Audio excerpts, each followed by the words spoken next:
Alrighty, tubers. It's been raining a lot, but we got a pretty day today, and I'm fixing to make my first modification to this Texas Pride dump trailer. The first thing I'm going to do is change that telescopic cylinder. I think that one is 108 inches, and the one I'm going to put on it, I think, is 135. I've got it laying here. I'll show it to you in a minute. I've got the trailer all the way up, and we're setting it like 43 degrees. I'm going to try to get this trailer to go to about 56 degrees, which is right there. I've got it raised up by hand here. And there's where we're at. They say it's 44, I say it's 43. Either way, that's closer to flat than it is to vertical. I am going to have to probably modify one major thing when I do that, but it'll be simple. Probably going to have to take a cut-off wheel and cut a little off the bottom of this angle right here where this hinge mounts, because that's probably going to collide right there. I'd get it, there's probably 3/4 of an inch in there right now, close to an inch. But when that body comes on up, I'm going to have to watch that and make sure that doesn't hit. If it does, I'll clearance it. Here's my other cylinder. That's my company color. I painted it like that. I want it to be different. Every time I look at it, I want to know that it's different. But that's it all the way up. I'm fixing to let it down and unbolt that cylinder and get it changed out here. And then I'll show you where we're at. I think this is going to be a good modification. Because with the stuff that I haul, a lot of times, this ain't going to cut it. I need way more than 50 degrees, just like my dump truck. My dump truck probably goes closer to 80 degrees. But I can tell you for sure, 44 or 43 degrees is not enough. We're going to make a little modification here. Stay tuned.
Alright, this may not be necessary, but I've got to bleed that cylinder. I've got the screw out of it. Just put that cylinder on, it's got air in it. Can be messy.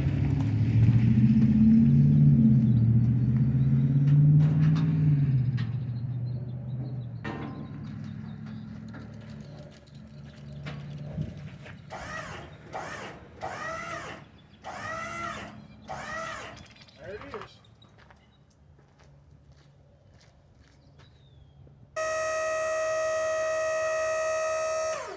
Stop it right there. Still on the second stage.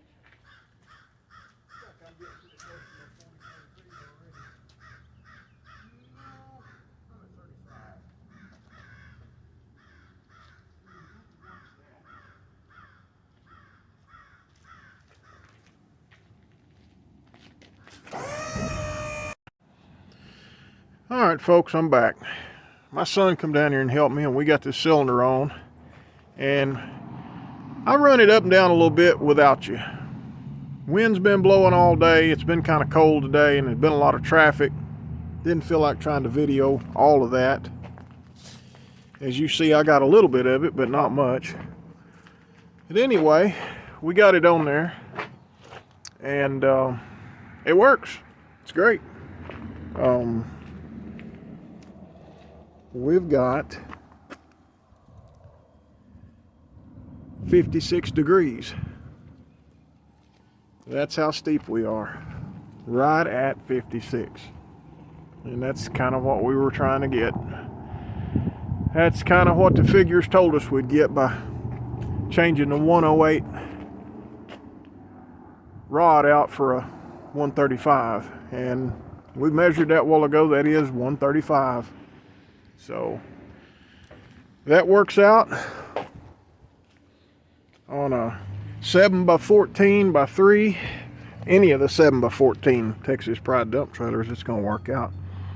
You want to watch carefully on your hinges right back here. Mine didn't hit. I've still got about a ½ inch there with the trailer all the way up. And I've got plenty of clearance right here between the rod and the cross member. And I've got plenty of clearance right up there between the trunnion and the front of the trailer. There's no problem there. So I'd call that a success. Go around here and show you from this side. This sucker is really steep. I don't think you'll find many 14-foot dump trailers that go up to a 56-degree angle.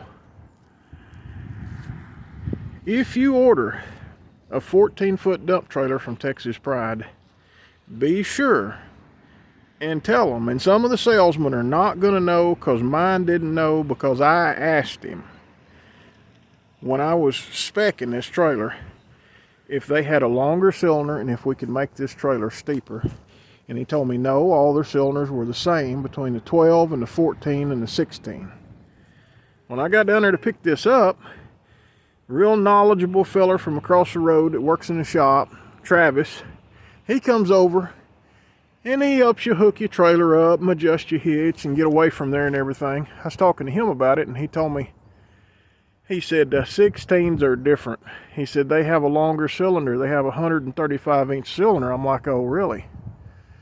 You know, if I hadn't wanted to get home, I would have just left the trailer and told them, look, I want the other cylinder on there. But here I am, 380 miles from home in Madisonville, Texas. So I thought, well, we'll see how it does. Well, I got home, got to thinking about it, and I called down there and I talked to a feller in the warranty department named Tyler. He's pretty good. I talked to him about something else, something about the hitch here. That's another video.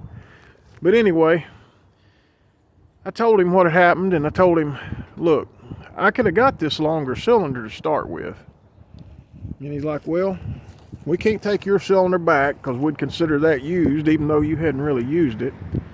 So he made me a deal on this cylinder. I paid $488 delivered for this 135-inch stroke cylinder to be delivered to me in Benton, Arkansas from Madisonville, Texas. $488, that's cheaper than the Amazon price, so I can't complain. And I've got the other cylinder still that I'm going to use for another project. Still a bunch of traffic by here. Sorry about the background noise if you can hear it.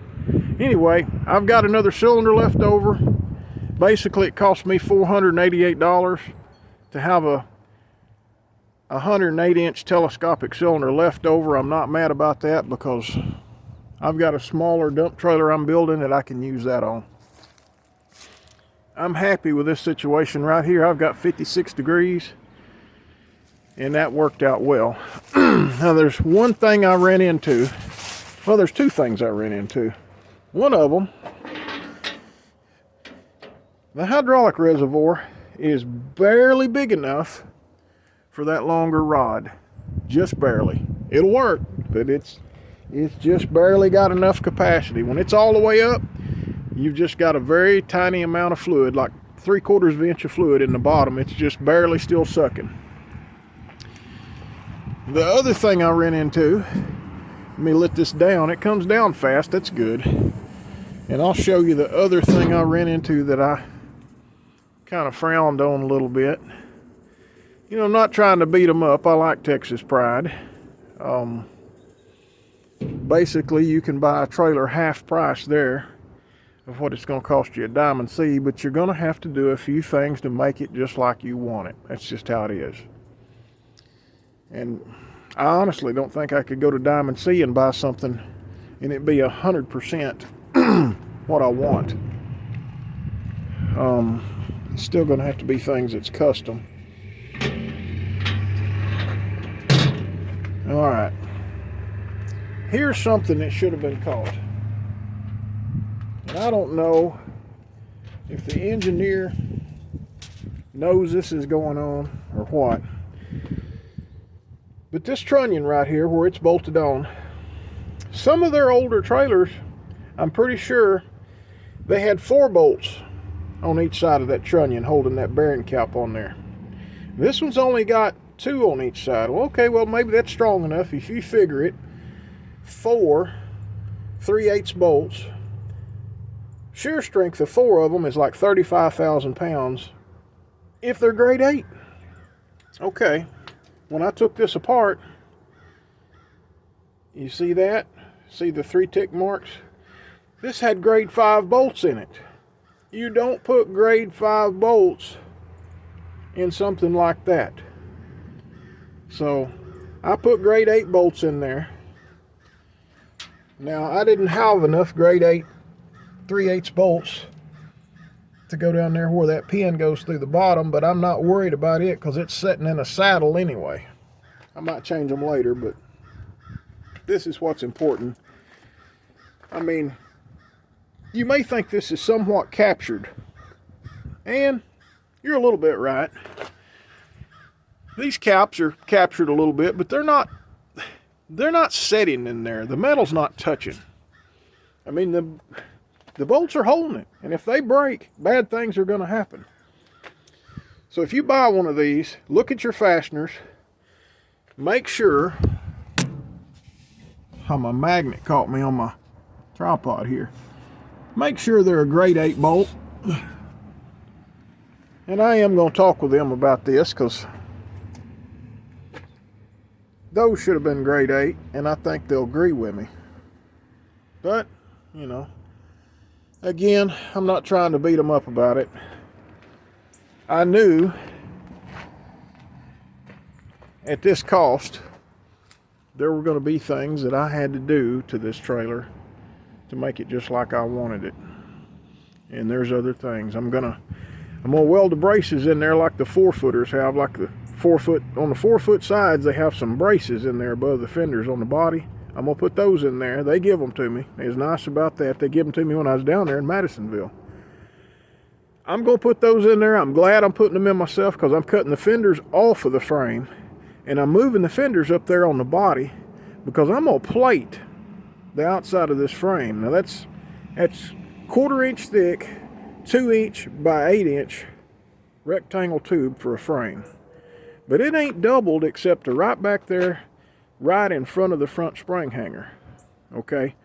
Everybody's trailers breaks right there at that spring hanger. That's where they crack. And this one is not gonna, because I'm gonna put a 7-inch tall, if not 8-inch tall, piece of flat metal all the way down the side, a piece of flat bar, the whole length of it, 1/4 inch thick, welded on really good. I'm not going to weld it solid, but I'm going to weld it good and then fill it in with silicone or something so that it doesn't rust behind it real bad. And those fenders are in my way of doing that. And I already planned on that before I ever picked this trailer up. I knew that was going to be something that I wanted to do because I've watched enough videos. Andrew Camarata has got a trailer, an equipment trailer that was broke right there. And there's a feller that's got a Texas Pride dump trailer that's a 3-axle, and it's got the same frame, and it's actually broke right there. I'll try to put a link to that down below. Anyway, there is a Texas Pride dump trailer that broke right there. It broke on both sides. This one ain't going to do that, because pretty quick this frame's getting plated. And there's lots of other things that I'm going to do. I've got a lot of stuff I'm going to do to the neck. I'm going to build a deck over the neck, and we're going to get to that. I'm going to put, you know, lots of strobe lights on this thing, and backup lights, and just things you wouldn't expect. I'm even thinking about putting a crane in the neck where I can pick stuff up with a crane and set it inside, because I'm going to use this trailer to go to auctions. I buy and sell a lot. I'm going to use this trailer to go to auctions and pick up stuff, because it's deep, got a lot of room in it.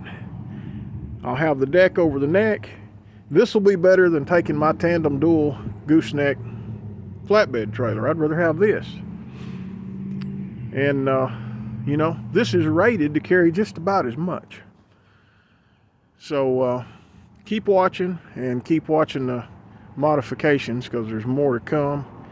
And I do recommend a Texas Pride trailer, because they're half the price of a Diamond C, and you can make them your own. At that price, you can definitely make them your own. Now, I paid up a little bit for this one compared to some of them, because I got hydraulic jacks. I got a 10-inch neck and 10-inch uprights, and the neck is 8 foot long. I think most of their standard are 6.5. I wanted it longer because I'm putting a deck over the neck, and I wanted all this space between this cabin chassis truck with an 11-foot bed in the front of the trailer there. I wanted all that space in there. Anyway, I'm putting something else I'm doing. I'm putting an electric tarp on this thing, just like on a regular dump truck. So that's coming. So watch for that. And, you know, like and subscribe. Do that. Give me a thumbs up on here. Thank you now.